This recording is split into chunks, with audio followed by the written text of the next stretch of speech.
Најавите за двојни избори, претседателски и парламентарни во првата декада на мај наредната година сами по себе ја подгреја политичката атмосфера и ги поттикнаа партиските раководства да ги мотивираат сите механизми за стекнување што подобри позиции кај гласачите. Првите и најинтересни комбинатори ќе се поврзани со можните кандидати за пратеници, особено поради фактот дека двата политички блока ги оценуваат престојните избори како пресудни за едината на државата. И од тука не е седно кој ќе седне во собраниското столче и со каква улога, позицијска или опозицијска.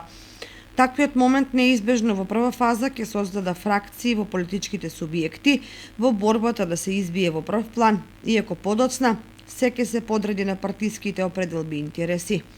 Ако се следат анкетите, речиси веројатно е дека парламентарните избори ќе ги добие ВМРО ДПМНЕ со коалицијските партнери, но самоуверените изјави на актуелниот премиер дека тој ќе биде иден мандатар и одважните настапи на првиот човек на ДУИ наговестуваат некакви политички акробации, поред кои овој двоец на денот на гласањето може многу нешта да сврти на своја страна.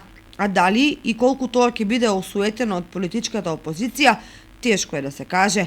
Не треба да се заборави фактот дека ДУИ на последните парламентарни избори прокнижи над 2000 гласа во изборната единица 3 на истокот, за која речиси јавно се коментираше дека се купени гласачи.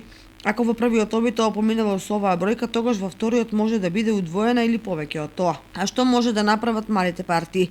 Левите се определи да крева многу прашина во собранието, кои се чувствуваат гневно поради тоа што албанскиот фактор им ја зема државата. Социјалистите како докажан коалицијски партнер на ВМРО ДПМНЕ деновиве во Кочани ја наполнија салата на мултикултурниот центар, каде зборуваше претседателот Љупчо Димовски, со што испраќаат порака дека засилено се мобилизираат во пресрет на изборите. Повремени активности и мобилизирање на членството се промовираат и другите политички субјекти, но вистинската предизборна атмосфера се очекува на почетокот на наредната година.